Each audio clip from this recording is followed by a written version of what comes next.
ওইখানে হিন্দুদের উপরে কোনো নির্যাতন আজ পর্যন্ত হয় নি। দেখেন সব দেশ দেখেন, এই ঘেটে ঘেটে বাংলাদেশ আর পাকিস্তান না, আরে গোটা বিশ্বকে দেখেন এক চোখা দিয়ে বিশ্লেষণ করলে এরকম হবে। কারণ বাংলাদেশ আর পাকিস্তানের সঙ্গে ভারতের একটা রাজনৈতিক দ্বন্দ্ব সবসময় লেগে থাকে, কথা বুঝতে পারলেন? পাকিস্তান একবার বলে যে তোকে এই মারবো, ভারত একবার বলে ওই মারবো, এই সব সময় মারমুখী থাকে। এই জন্য সমস্যা হওয়াটা স্বাভাবিক, অস্বাভাবিক কিছু না। আর হিন্দু দাদারা মনে করে ভারতবর্ষে এটা পুণ্যভূমি, অটোমেটিকই তারা এই দেশে চলে আসবে।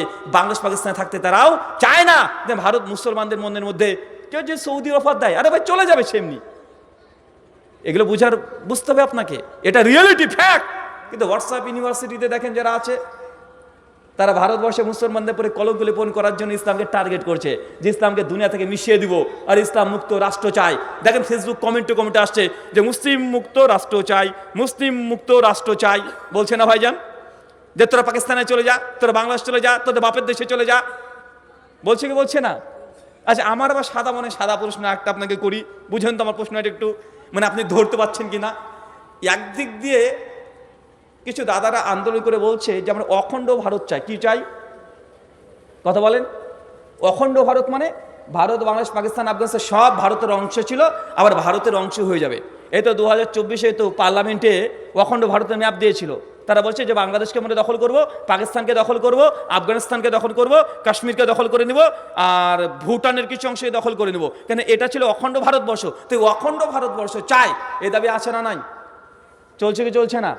তো একদিক দিয়ে যদি অখণ্ড ভারত চান, তো অখণ্ড ভারত যদি চেয়ে নেন, যদি হয়ে যায় কোনোদিন, তো ভারতবর্ষে মুসলমানের সংখ্যা কত হবে?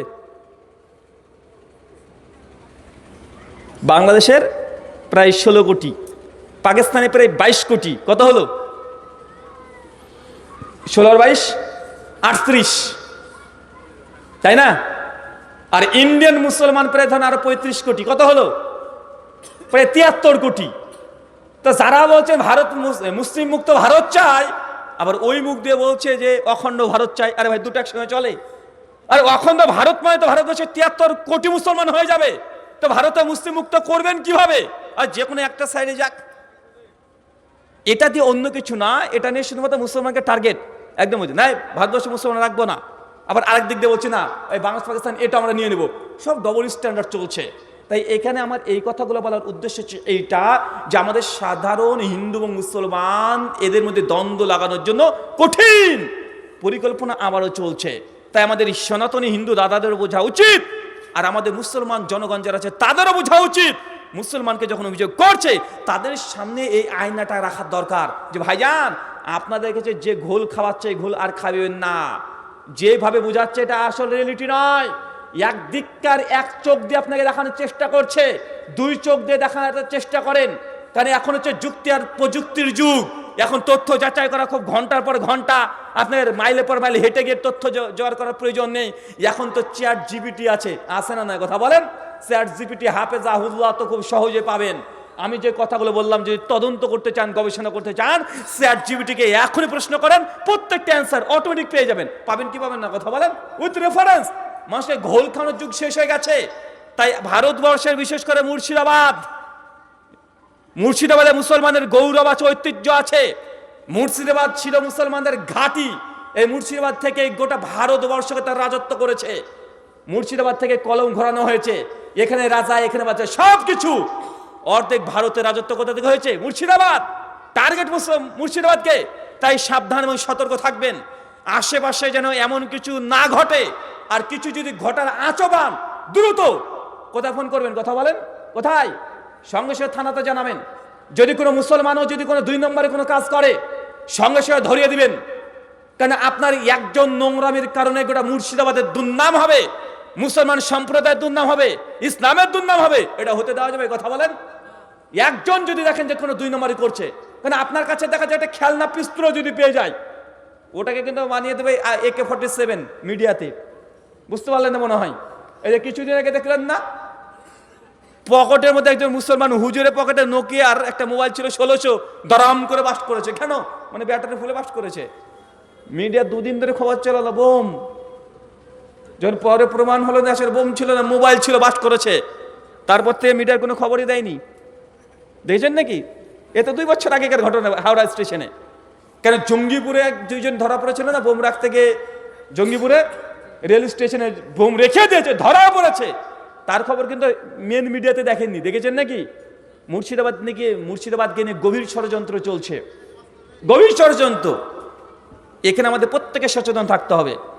হিন্দু এবং মুসলমান মুর্শিদাবাদের সঙ্গে কোনোদিন দাঙ্গা ঝামেলা হয়নি, শুধুমাত্র মিডিয়ার লোকরাই বলে, কিন্তু আসলে রিয়েল কোন জাঙ্গা হাঙ্গামা আজ পর্যন্ত হয়েছে কথা বলেন? কোন বড় ধরনের রায়ট এলো মুর্শিদাবাদে হয় না।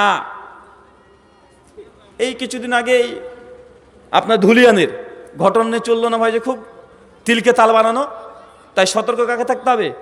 কাকে? নিজেকে সতর্ক থাকেন, নিজেকে সতর্ক থাকেন। যদি কেউ কিছু করতে চায়, সে মুসলমান হোক আর হিন্দুদের মধ্যে থেকে যেই হোক, সঙ্গে সঙ্গে থানাতে ফোন করে ধরিয়ে দিবেন। কারণ এটাতে আমাদের অস্তিত্বের প্রশ্ন চলে আসে, ধর্মের প্রশ্ন চলে আসে, ধর্মের উপর অপবাদ চলে আসে। আপনি নিজে তো ডুববেন, আমাদের সকলকে নিয়ে ধর্মটাকে ডুবিয়ে দিচ্ছেন।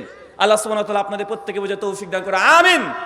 সম্মানিত সুধী, ইসলামকে ধ্বংসের জন্য সবচাইতে বড় যে পয়েন্টটাকে আপনাকে আমি সামনে রাখার চেষ্টা করেছি, সেটা হচ্ছে মিথ্যা ইতিহাস। কি কথা বলেন? কি কথা? মিথ্যা ইতিহাস। আর যদি আমাদের ধর্মের মধ্যে থেকে বলেন, আমি প্রথম দায়ী করবো হুজুর। কে কথা বলেন? হুজুর। এটা আন্তর্জাতিক প্রেক্ষাপট বললাম, কি বললাম? আন্তর্জাতিক, মানে এটা গোটা বিশ্বে ইসলামকে ধ্বংস করার জন্য যে পায়তারাগুলো কৌশলগুলো করে, এটা হচ্ছে বিশ্বে অমুসলিমরা এই কৌশলগুলো করছে। রাষ্ট্রীয়ভাবে মুসলমানকে ডিমোলেস করার চেষ্টা করছে, ইসলামকে ধ্বংস করার চেষ্টা করছে। আর ইসলামকে ধ্বংস করার জন্য যদি ধর্মের মধ্যে দেখি, তাহলে আমরা হুজুররা কারা? আমরা হুজুররা ধ্বংস করি অনেক ক্ষেত্রে। এই ধ্বংস করেছিল এর আগে ইহুদি ওলামারা। কারা? ইহুদি ওলামারা। কোরআনের সূরা আরাফের 170 নম্বর আয়াত থেকে পড়তে শুরু করে দেন, ওলামায়ে সু। ওলামায়ে সু বলে কনসেপ্ট পেয়ে যাবেন। তাফসীর ইবনে কাসীর, তাফসীর আহসানুল বায়ান সহ দেখে নেন যে ওলামায়ে সু কারা।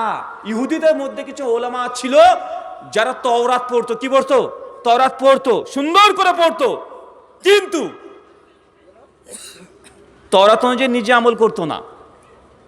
তাওরাত পড়তো, কিন্তু যখন দেখতো যে তার নিজের বিরুদ্ধে চলে যাচ্ছে, সঙ্গে সঙ্গে সেই আয়াতটাকে তারা গোপন করে দিত। কি করতো? গোপন করে দিত। সহিহ বুখারীতে একটা হাদিসের ধরনের আসছে, আল্লাহ নবী আলাইহিস সালাম বসে আছেন একদিন মদিনাতে, কিছু ইহুদি একটা নারীকে বেধড়ক পেটাচ্ছে আর মারতে মারতে নিয়ে চলে যাচ্ছে। আল্লাহ নবী তখন সঙ্গে সঙ্গে ডেকে বলছে যে কি হয়েছে, কি অপরাধ, কি করেছে মেয়েটা, তোমরা এভাবে মারছো? তো ইহুদি আলেম, তখন জুব্বা হাব্বা পরা আলেম, এসে তখন নবীকে বলছে যে এই মেয়েটা আমাদের ইহুদি ধর্মের, আর এই মেয়েটা জেনা করেছে, ব্যভিচার করেছে, ধরা পড়েছে, অতএব একে তার জন্য বেত্রাঘাত করছি। আল্লাহ নবী তখন বলছেন, কেন তোমাদের তাওরাতে কি রজমের বিধান নেই? রজম মানে মৃত্যুদণ্ড যদি কেউ ব্যভিচার করে। ওই ইহুদি আলেম তখন যে না, আমাদের তাওরাতে এমন কোনো বিধান নেই। আর ওইখানে একজন নবমুসলিম, সদ্য খ্রিস্টান থেকে তিনি মুসলমান হয়েছেন, আব্দুল্লাহ ইবনে সালাম রাদিয়াল্লাহু আনহু, বিখ্যাত সাহাবী। উনি আল্লাহ রাসূল, ইয়া রাসূলুল্লাহ, আর আমি তাওরাত পড়েছি ভালোভাবে, আর আমি জানি তাওরাতের মধ্যে ব্যভিচার যদি ব্যভিচারী করে তাকে রজম করতে হবে, হত্যা করতে হবে, এই বিধান আছে। আল্লাহ নবী তখন বললেন ওই ইহুদিকে, যাও তোমরা তাওরাত নিয়ে আসো। তাওরাত নিয়ে চলে এসেছে। তাওরাত নিয়ে এসে যখন ওই ইহুদি আলেম পড়তে শুরু করেছে এইভাবে, বুঝতে পারলেন? তাওরাতের এই মানে যে কাগজগুলো আছে এলে পড়তে শুরু করেছে, পড়ছে, পৃষ্ঠা উল্টাচ্ছে, পড়ে চলে যায়। আর সেইখানে রজমের রাত আছে, এইভাবে ধরে রেখে দিয়েছে, এইভাবে পড়ছে, আর কই নাই তো নাই। আর আব্দুল্লাহ সালাম বলছেন, সাহাবী, ইয়া রাসূলুল্লাহ, ওকে আঙ্গুলটা তুলতে বলেন, আঙ্গুলটা তুলতে বলেন। মানে আঙ্গুলের নিচে ঢেকে রেখে দিয়েছে। যখনই তুলেছে আর অমনি রজমের রাতটা জল জল করে উঠেছে। কিছু ওলামা প্রথম থেকে সমাজে আছে যারা সত্যকে গোপন করে। কোরআন হাদিসের ভাষাতে ওলামায়ে সু। কি কথা বলেন? ওলামায়ে সু। এরা সত্য জানে, কেউ সমাজের বিরুদ্ধে চলে গেলে সেই কথাগুলো বলবে না। সত্য জানে, নিজের বিরুদ্ধে গেলে সেই কথা কখনো সে বলে না। এই যে ওলামায়ে সু এর পরিচয়। ইসলাম ধ্বংস তিন দিক থেকে হতে পারে। এক, চেষ্টা করে এক আন্তর্জাতিক রাজনৈতিক অঙ্গন, ওয়ার্ল্ড ভিউ, ইসলামকে দুর্নাম করার চেষ্টা করে। আর দুই, মুসলমানরা নিজেরা নিজেদের সুবিধার্থে অনেক ক্ষেত্রে ওলামারা এ কাজ করে। কবর পূজা কারা শুরু করেছে? সাধারণ জনগণ, নালেম শ্রেণী থেকে। কারা? কথা বলেন। যুগে যুগে যারা ইসলামকে দলে দলে ভাগ করেছে সাধারণ মানুষ নয়, মানে আলেমদের পদস্খলন। কি কথা বলেন? আলেমদের পদস্খলন। কবর পূজা বলেন, মাজার পূজা বলেন, খাম্বা পূজা বলেন, পীর পূজা বলেন, যা হয় মুসলমানের নামে, কাদের দ্বারা শুরু হয়েছে? কারা এগুলোকে এখন সমাজে প্রতিষ্ঠিত রেখেছে? আলেমরা। কারা? আলেমরা। তারাই কোরআন থেকে দলিল খুঁজে খুঁজে বের করার চেষ্টা করে, হাদিস থেকে, যে তাবিজ পরা যায়, এই দেখো হাদিস আছে, এরকম পীরের পায়ে চুমু দেওয়া হাদিস আছে। কারা খুঁজে? ওই আলেমরা খুঁজে খুঁজে নিয়ে এসে তারা প্রতিষ্ঠিত রাখার চেষ্টা করে, ইসলামকে বিকৃতভাবে উপস্থাপন করে। এই বিকৃত মানসিকতার কারণেই আজকে এই পরিস্থিতি হয়। আল্লাহ সুবহানাহু ওয়া তাআলা তুমি আমাদেরকে কথা বলে বোঝার তৌফিক দান করো, আমিন। এই বলে আজকের মতো আমি আলোচনা শেষ করছি।